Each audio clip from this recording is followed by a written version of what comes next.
जो आपके सीटेट के एग्जाम में पता नहीं पिछली बार एग्जामिनर को क्या इससे इतना प्यार हो गया, भर भर के क्वेश्चन ये वाला आपके एग्जाम में दे दिया। ठीक है, ये आपका जो विकास की दिशा का सिद्धांत होता है। ठीक है, जो विकास की दिशा का सिद्धांत होता है कि विकास क्या होता है, एक दिशा की ओर चलता है, नहीं, विकास मल्टी डायरेक्शन होता है। कि विकास क्या होता है, एक दिशा की ओर नहीं चलता, विकास मल्टी डायरेक्शन होता है, अलग अलग दिशाओं में जाता है। ये बात आप लोग समझ गए।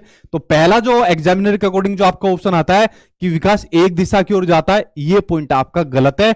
विकास मल्टी डायरेक्शन में होता है, यानी अलग अलग दिशाओं की ओर जाता है। अब यहां पर आपको दो वर्ड याद करने बहुत जरूरी है जो आपके एग्जाम में आते हैं। इनका भाई नाम मेरे कहने से इंग्लिश में नाम याद कर लेना। हिंदी के अंदर बच्चे बहुत कंफ्यूज होते हैं। कभी आपको मस्का दोमुखी दे देगा, कभी आपको अधोमुखी दे देगा, कभी आपको दूरभिमुख दे देगा। तो इनके नाम इंग्लिश में नाम याद करना, कंफ्यूज नहीं होगे वरना। देखिए, एक तो होता है आपका सिफेलोकोडल और एक होता है आपका प्रोक्सीमोडिस्टल होता है आपका। सिफेलोकोडल होता है आपका जो विकास की दिशा का सिद्धांत होता है। सिफेलोकोडल होता है जब विकास जो होता है वो सिर से पैर की ओर चलता है।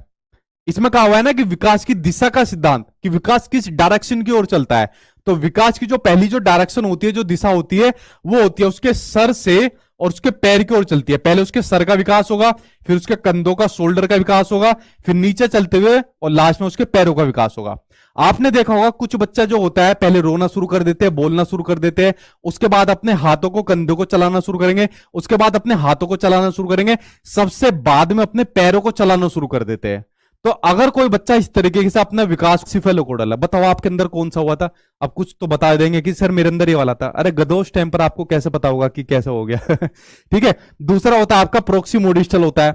अगर विकास सेंटर से शुरू होकर, जो आपका सेंटर है, पीछे का जो आपका सेंटर है, मध्य का जो आपका एरिया है, अगर विकास सेंटर से शुरू होकर बाकी के आपके हिस्सों की ओर फैल रहा है, तो आपका प्रोक्सीमोडिस्टल होता है। यानी मध्य से, सेंटर से शुरू होकर बाकी के हिस्सों की ओर अगर आपका विकास हो रहा है, तो आपका विकास की दिशा का कौन सा सिद्धांत है? आपका प्रोक्सीमोडिस्टल है।